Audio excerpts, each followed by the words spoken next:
بیرکاری پۆلی هەفتەمی بنەڕەتی کتێبی بیرکاری بۆ هەمووان لاپەڕە 43.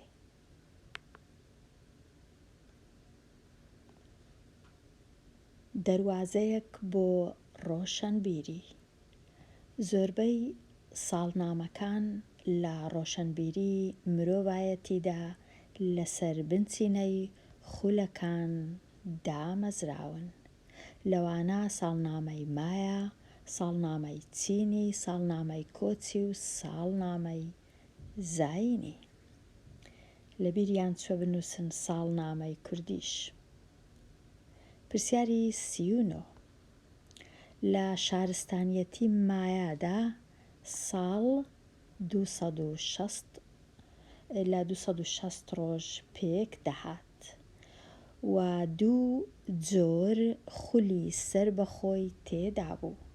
خولێک لە 13 ڕۆژ و خولێکیش لە 20 ڕۆژ پێک دەهات. هەریەکە لەو دوو خولانە لە ڕۆژی یەکەمی ساڵەوە دەستی پێدەکرد.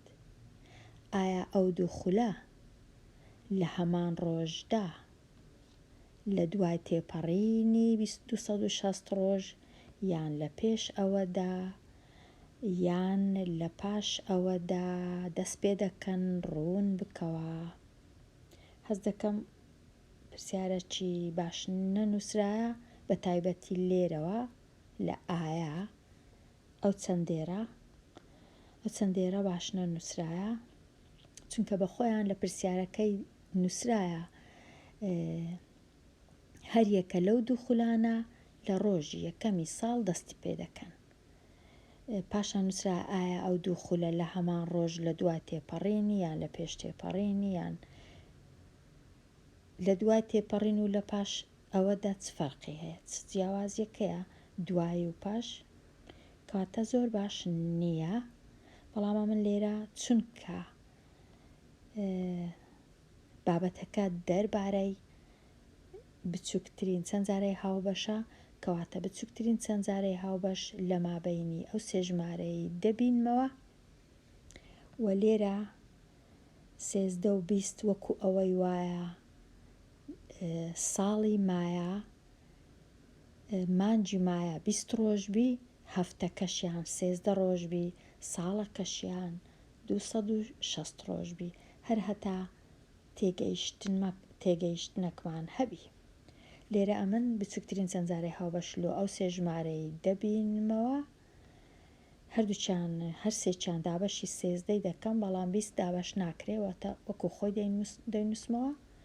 پاشان دابەشی 20 ئەو جە کۆڵکەکان لێک دەدەم دەکاتە 260 واتە لە ڕۆژی یەکەمی ساڵ ڕۆژی یەکەمی ئەو خولەیە ڕۆژی یەکەمی ئەو خولەشە لە هەمان کات، نە پێشتر نە دواتر.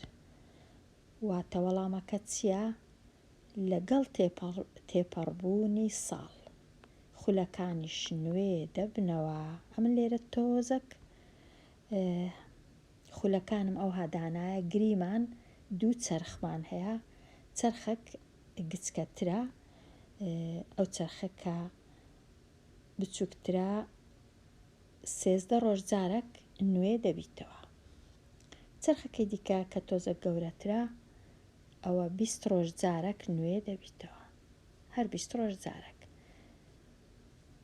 کەی دیسان لە هەمان ڕۆژ نوێ دەبنەوە بەیەکەوە، پاشی ئەوەی یەکەچیان 13ە ئەوی دیکە 12ە 20 ببورن، چونکە بچووکترین چەند جارەی هاوبەش 260 کەواتە کە 260 ڕۆژ تێپەڕی خولەکان دیسان نوێ دەبنەوە بەیەکەوە، چونکە بەیەکەوە نوێ بوونەوە.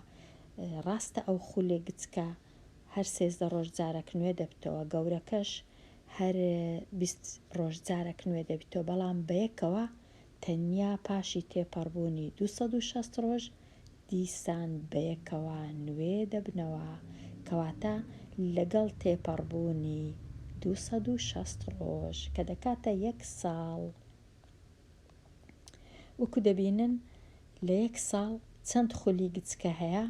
20 خولی گچکە هەیە و 13 خولی گەورەش هەیە، چونکە ئەو خولە گەورە وەکو دەبینن سەبرتر یەواشتر دەسوڕێتەوە، بەڵام ئەو خولە گچکە خێراتر دەسوڕێتەوە. 20 دانە جار دەسوڕێتەوە تا ساڵێک تەواو دەبی. گەورەکەش 13 جار دەسوڕێتەوە تا ساڵێک تەواو دەبی. کەواتە وەڵامەکە دوای تێپەڕبوونی 260 ڕۆژ دیسان بەیەکەوە هەمان ڕۆژ دەست پێ دەکەن. پرسیاری چل لە ساڵنامەی چینی ساڵ لە 12 مانگ پێک هاتووە. بۆ هەر مانگێک 30 ڕۆژ و هەر هەفتەیەک لە 6 ڕۆژ پێک هاتووە.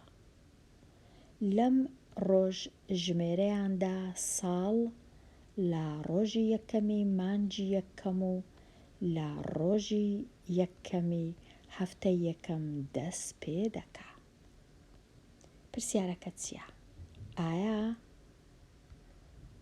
ڕۆژی یەکەمی مانگ لەگەڵ ڕۆژی یەکەمی هەفتە پێکەوە دەگونجێن لە پێش تێپەڕبوونی 360 ڕۆژ؟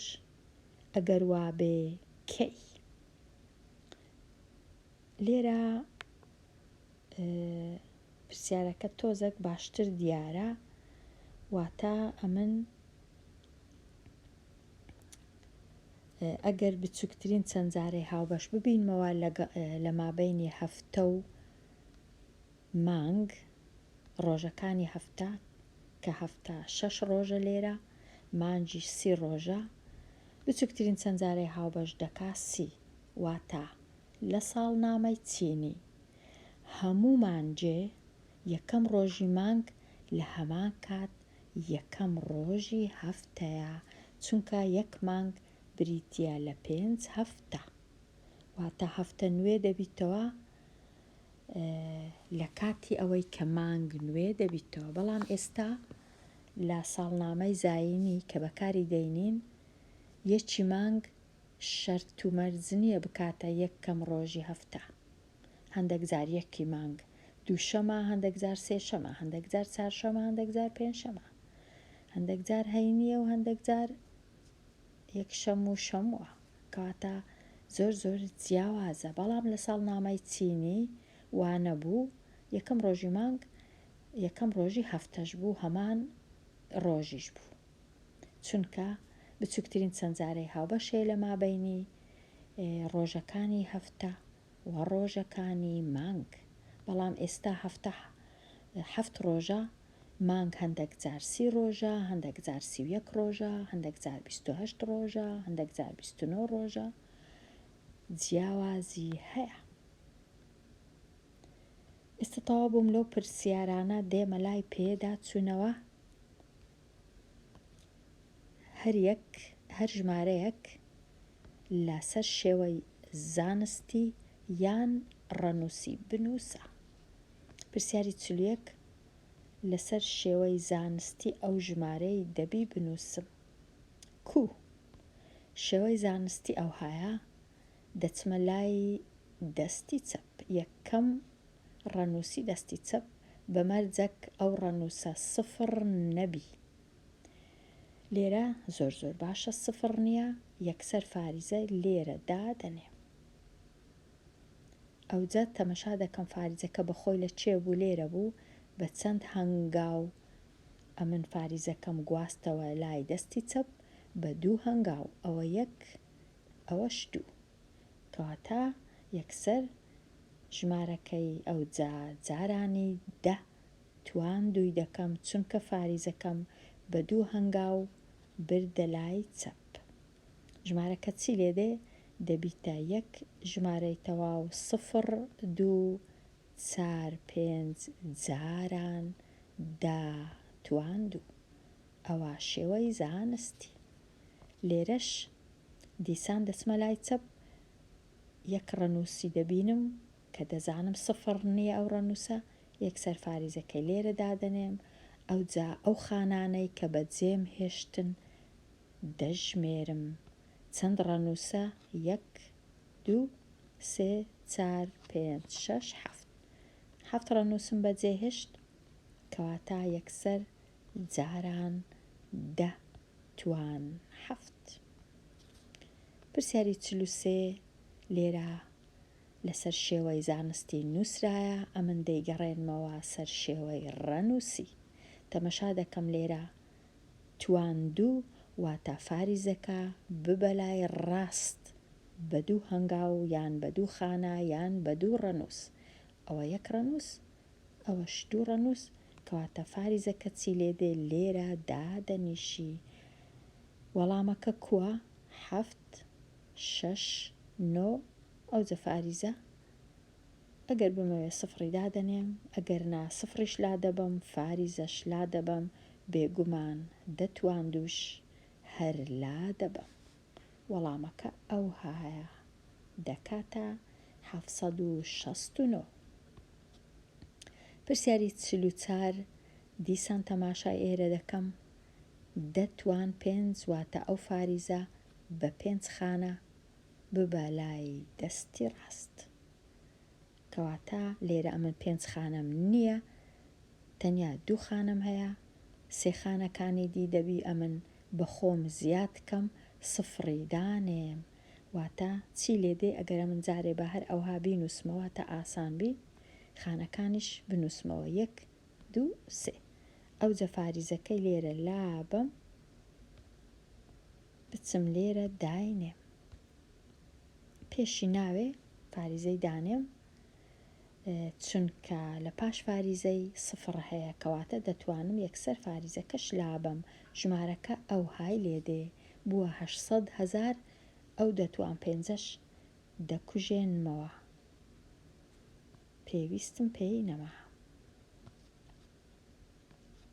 پرسیاری 45 7 لیتر بگۆڕە بۆ ملی لیتر. لە کاتی گۆڕان لە لیتر لۆ ملی لیتر ئەو ژمارەی هەمە جارانی هەزاری دەکەم، کەواتە ئەو هێمایی لا دەبم، دەیسڕمەوە، لە جیاتی دەنووسم 7000. لە کاتی گۆڕین لە سانتیمەتر لۆ مەتر ئەو ژمارەی هەمە دابەشی سەدی دەکەم، واتە ئەو هێمایی لێرە لا دەبم، لە جیاتی ئەو هێمایی دەنووسم 3 فاریزە 12، چونکە لە کاتی دابەشکردن بەسەر سەد بە 2 خانە دەژمێرم، ئەوجە فاریزەکەی دادەنێم هەمیشە لە لای دەستی ڕاست دەژمێرم، 1 خانە 2 خانە، ئەوجە فاریزە لێرە دادەندرێ. 1 خانە 2 خانە فاریزەکەم دانا. ببورن. پرسیاری 47 لە کاتی گۆڕین لە کیلۆگرام لۆ گرام ئەو ژمارەی هەمە جارانی هەزاری دەکەم، واتە ئەو فاریزەیە دەچیتە لای ڕاست بە 3 هەنگاو. لێرە 1 هەنگاوم هەیە، 1 خانە، ئەوی دیکە دەبی بە خۆم 2 سفری زیاد کەم، واتە ژمارەکە دەبیتە چەند؟ دەکاتە 2700. ئەوجە فاریزە دێتە ئێرە، بەڵام پێویست ناکە بنووسم. پرسیاری 48 لە کاتی گۆڕین لە تەن بۆ کیلۆگرام ئەو ژمارەی هەمە جارانی هەزاری دەکەم، واتە ئەو فاریزەیە دەچیتە لای ڕاست بە 3 خانە یان بە 3 ڕەنووس. ئەوە 1 ڕەنووس، ڕەنووسەکانی دی دەبی سفری دانێم، ئەوجە فاریزەی دانێم، واتە ژمارەکە دەبیتە 400، چونکە فاریزە لێرە بوو ببورن 1 خانە 2 خانە 3 خانە، بەڵام پێویست ناکە سفر و فاریزەی دانێم، چونکە سفر پاش فاریزە پێویست نییە، هیچ بەهایەکی نییە. پرسیاری 49 گەورەترین کۆڵکەی هاوبەش بۆ 2 ژمارەی 135 کامەیە؟ گەورەترین کۆڵکەی هاوبەش 15ە. لێرە 150 هەردووچیان دابەشی پێنجی دەکەم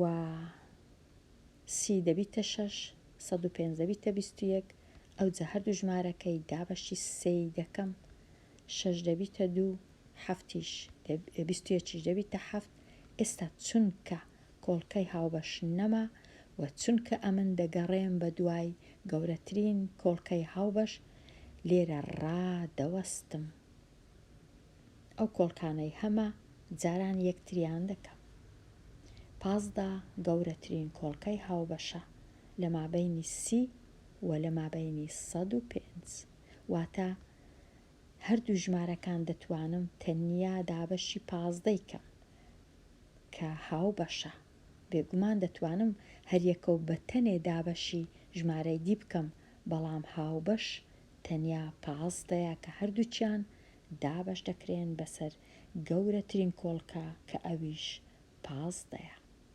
لە 15ی گەورەتر هیچ شتێک نییە.